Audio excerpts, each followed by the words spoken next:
All right, I'd like to introduce Omer Shlomovits to the stage from Ingonyama. I always have trouble pronouncing it, sorry. He's going to tell us about fantastic beasts and ZK hardware. Welcome. Thank you.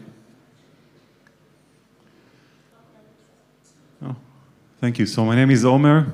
I'm the founder of Ingonyama. This is how you pronounce it. The talk today is going to be packed. I'm going to try to get to as much information I can and infuse it to you. If I'm missing something or if you have questions, feel free to reach out later.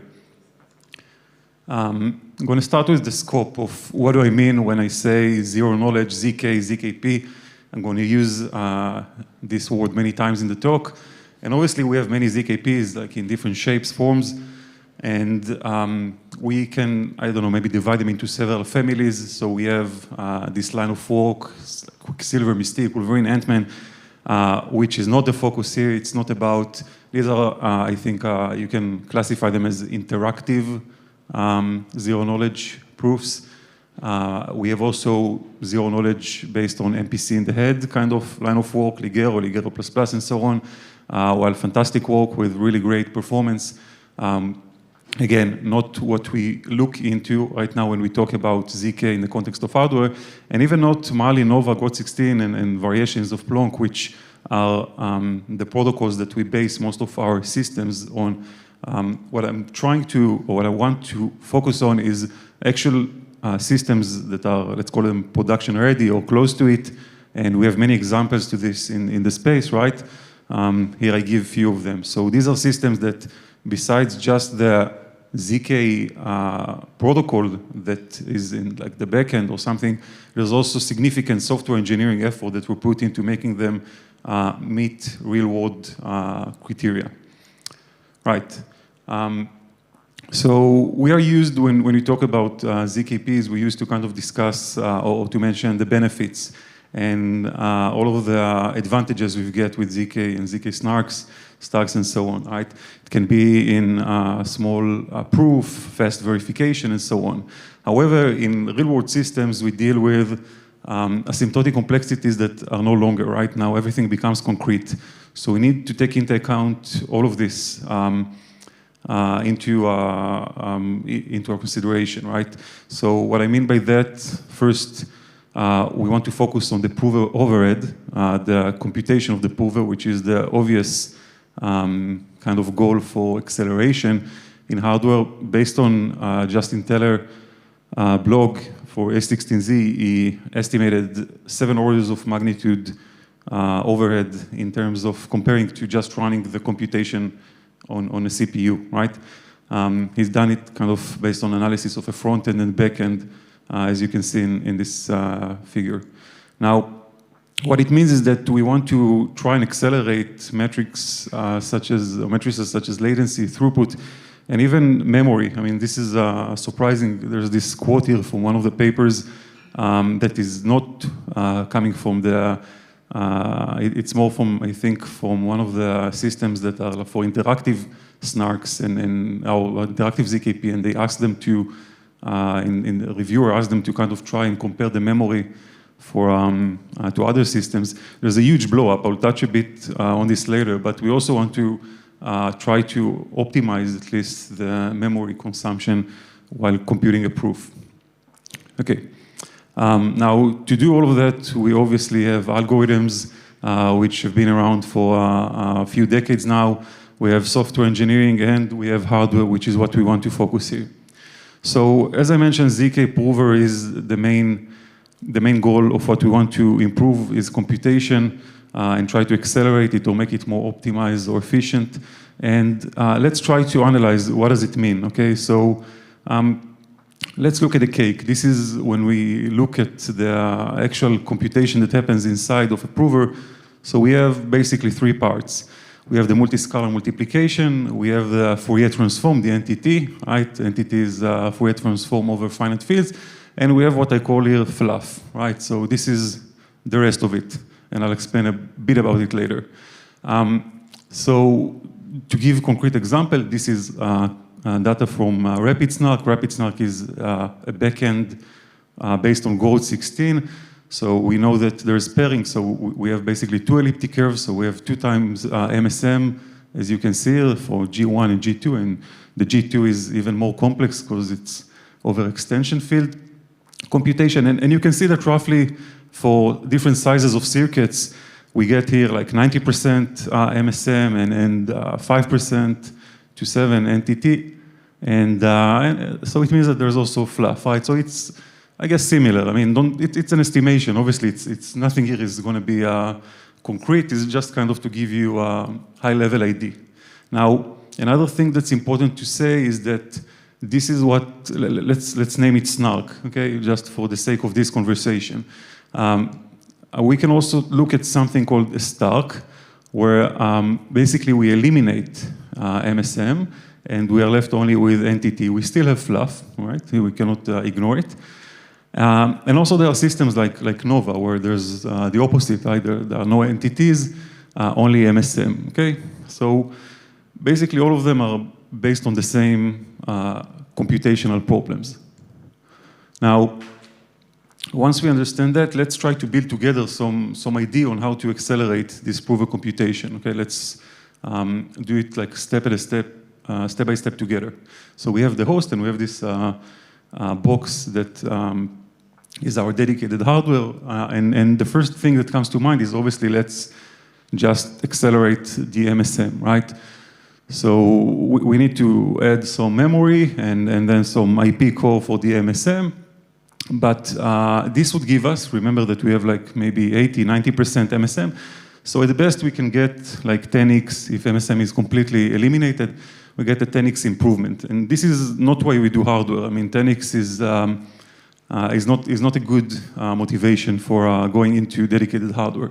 So the next thing that comes to mind is after MSM, let's also accelerate NTT, right? Obviously the second big like stone here. So let's imagine that we add another block of memory and then this IP core of NTT, right? Now here, surprisingly, we get another bottleneck, which is in the interface between the host and the hardware, right? So I mentioned there's a huge blow up in the data that we generate inside of, or as part of the prover computation. And basically what it means is that the new bottleneck will become the speed in which we can send information between the host and the hardware, right? So again, we're going to get stuck. So the only way that makes sense now is to also add the fluff, right? So let's divide the fluff into two parts. One is some modules that we can accelerate. Here I'm going to use an example of hash function, a ZK-friendly hash function that might benefit from acceleration inside of the fluff.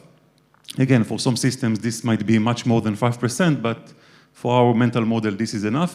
And also for some just field computations, let's also add some CPU, like ARM or RISC-V core, okay? So now if we look at what we got, we basically have this chip, right, that has ZK end-to-end, right? We just give it the input, the statement, the problem, and then we get as an output the proof itself. Now, once we have this idea in mind, let's try and look at specific hardwares that we have available for us today. And the first two I want to discuss are GPUs and FPGAs, okay? So graphical processing units and field programmable gate array. And let's try to do like a very high-level comparison between the two. So one thing is that GPUs are almost a commodity at this point. They are everywhere. Most of you guys have GPU accessible to you in your Mac, in your phone, and so on.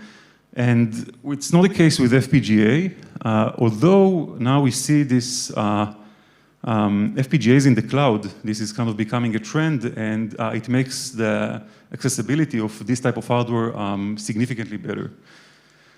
Another thing is the technology in which we use to generate, to actually produce, to manufacture these chips. So GPUs are a few generations. This is just an example. You can find FPGAs with different technologies and also GPUs, but basically here you can see the GPU I mean, just like out of the box gives you way better performance, in terms of how many transistors you can stick inside a given area, which also impact power efficiency and so on. So this is another advantage for a GPU. Another thing to note is that right now when we work with GPUs, we usually use software. We write like libraries on top of CUDA and such, so it's a very smooth user experience or developer experience to code in a GPU. While in FPGA, it's still conceived, although there are ways around it, but it's still conceived like a one-time programming thing, and like each time you need a new design, it takes like a whole a long time to actually get it done, and not as part of the same run.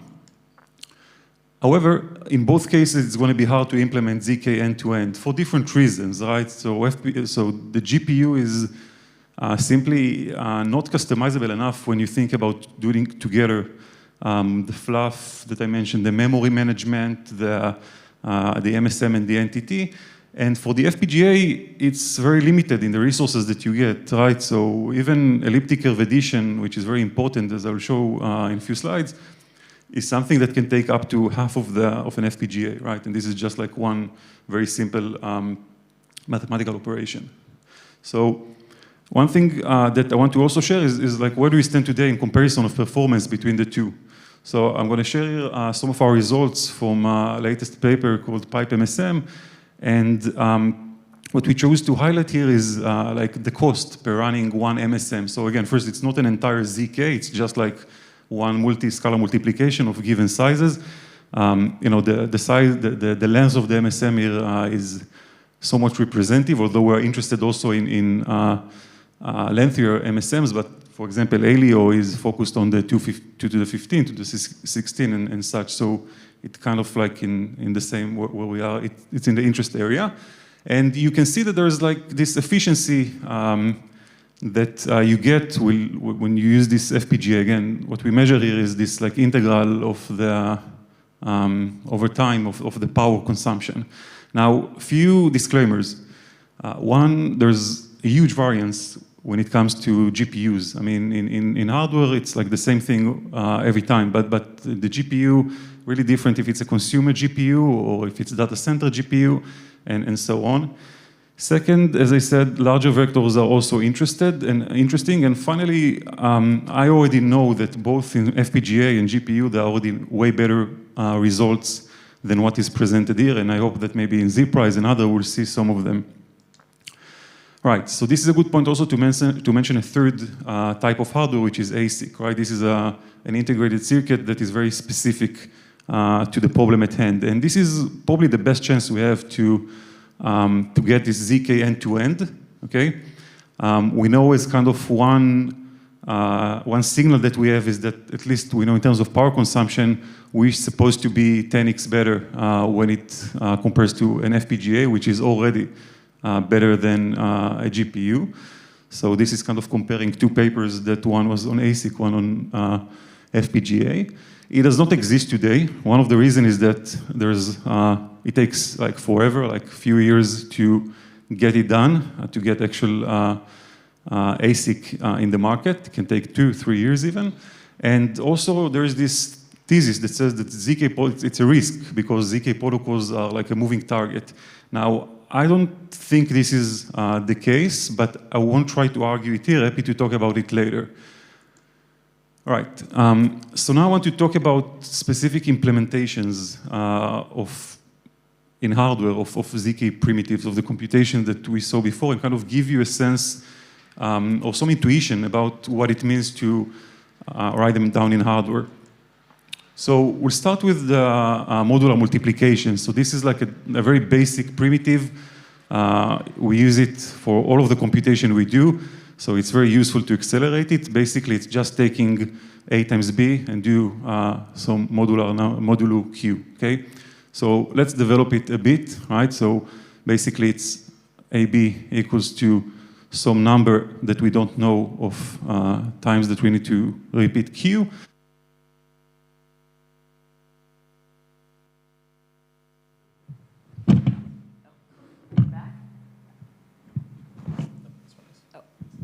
Do you want to try this?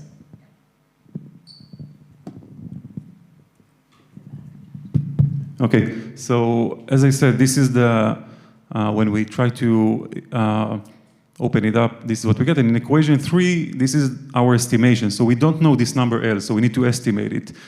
So here we estimate it to be this L hat, and we also have an error, right? Because we might have some estimation error, which we note as K.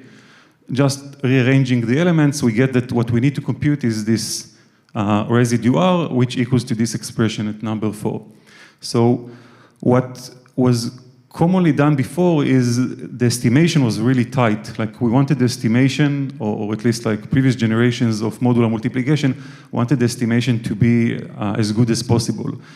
Our idea was to have more slack in the estimation. So we allowed the estimation to be with larger error, which eventually translate into this block here at the bottom. It means that we need to try different values of K. Now, what we gain is that in this estimation above L1 hat, we are able to break it down into 2 multiplications that are smaller over n or n plus 1 bits. So this becomes very efficient, right? So this is the trick that we are doing. We kind of pay in additions, but save in multiplications, which is exactly what we want to do in hardware. Another primitive that I want to discuss is what I mentioned about the EC addition. I'll show you next how it can be used, but first let's try to think what's the best way to implement it in hardware. So in EC addition, we basically have coordinates, and to represent an elliptic curve point, we can have few representations. It can be 2 coordinates, 3 coordinates. We use the projective version, which has x, y, and z coordinates. And this is the equations that basically gets us from x1, y1, z1, and 2 to the result, to x3, z3, y3. Now, this is the circuit that we chose to use. Now, there are 2 things interesting about it that makes it hardware friendly. One, there is some redundancy in this equation, so you can reuse some of the operations. The second thing is that it is highly parallel, right? As you can see here, even visually, it's very easy to parallelize this circuit and compute it in parallel, which gives us advantage when we work in hardware, okay? So this is the point I want to make here. Now, let's move on to multiscalar multiplication. This is the expression above, which is kind of like a product between, let's say, 2 vectors of, one of vector of scalars, one is a vector of elliptic curve points. The common way to do it is by something called the buckets method, which is a variant of Pippinger. And this is our circuit. This is the core of on how we are doing it. So I want to explain it. There are 3 parts to do bucket methods. And basically the concept is very simple, right? So we want to do something that is highly parallelizable. So right now, the way to parallelize it is first to break each scalar into segments or chunks of size C bits. C can be, I think here is 9. And we can even do farther than that, like what's in step number 2, which is segmentation. Even after we break each one of the scalars into many segments, we can break it even farther and parallelize it more when we do the actual buckets computation. So to be concrete as possible, in this case, let's say that scalar are size 253 bits, and we take C equal 9 bits.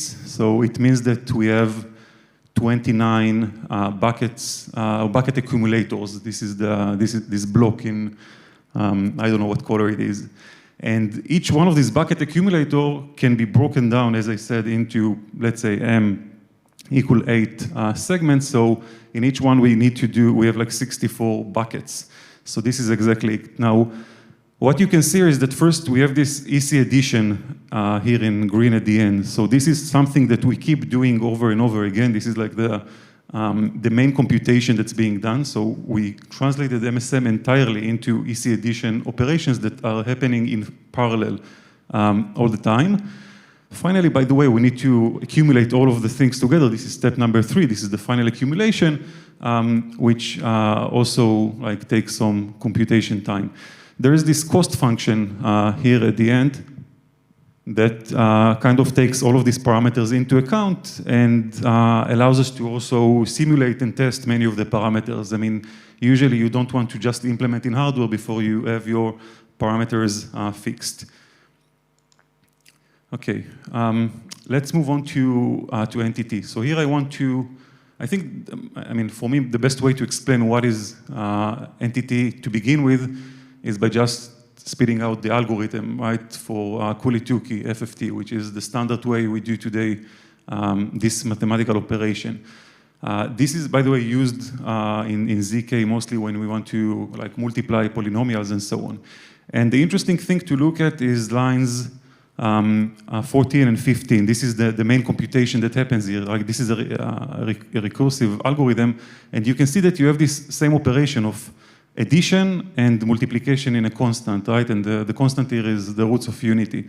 So let's try to take the hardware look onto this problem. First thing we do is we unroll the recursion of Kulitukki, and we have this nice structure. So from this structure, we can very easily see that there's this very basic building block, right, on the left, that is in charge of, or if you compose it in the right way, you can get larger and larger entity or vector sizes of entity.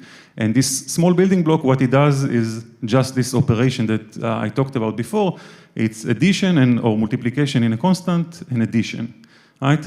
So the idea here, the simple idea, is just to have your hardware with as many parallel, we call them here sub-entity blocks as possible.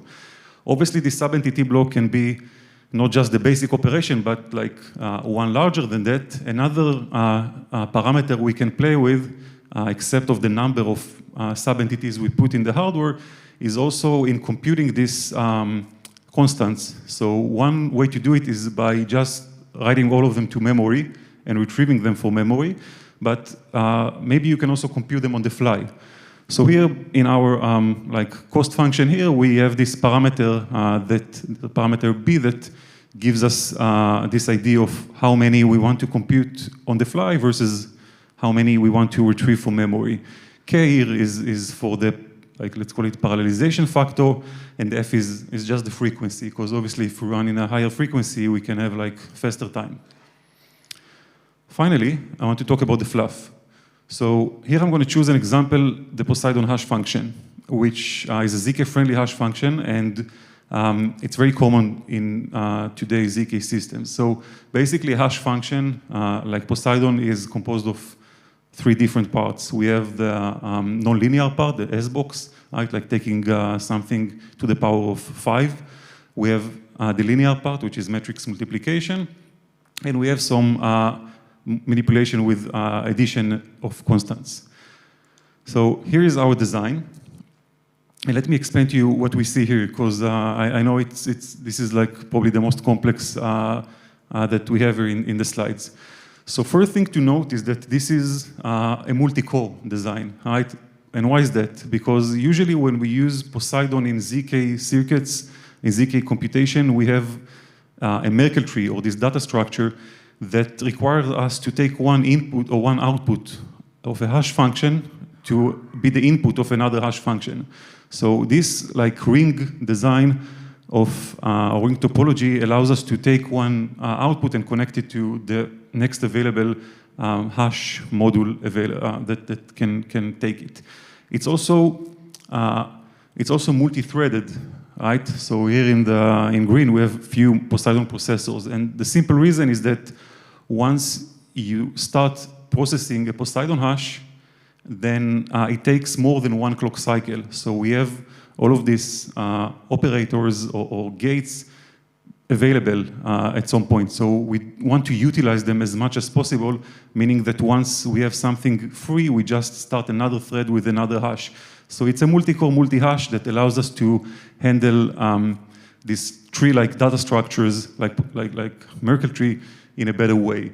And what's happening inside of this green box is kind of like a general operation that allows us to do all of the S-box matrix multiplication and addition of constants like all of them fit into this, this thing, okay? So obviously we need to handle memory.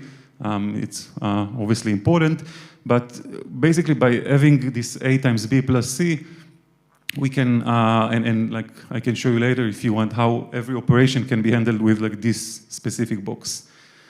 Yeah, how much time do I have? Okay, so for final slides, I want to wrap up by just pointing out some products like that are based on ZK hardware.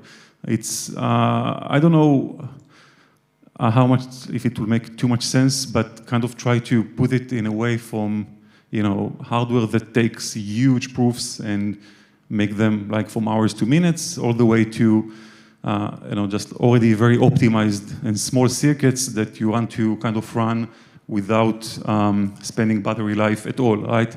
So obviously one of the products, like the first one is this SaaS kind of thing, like running ZK proofs as a service.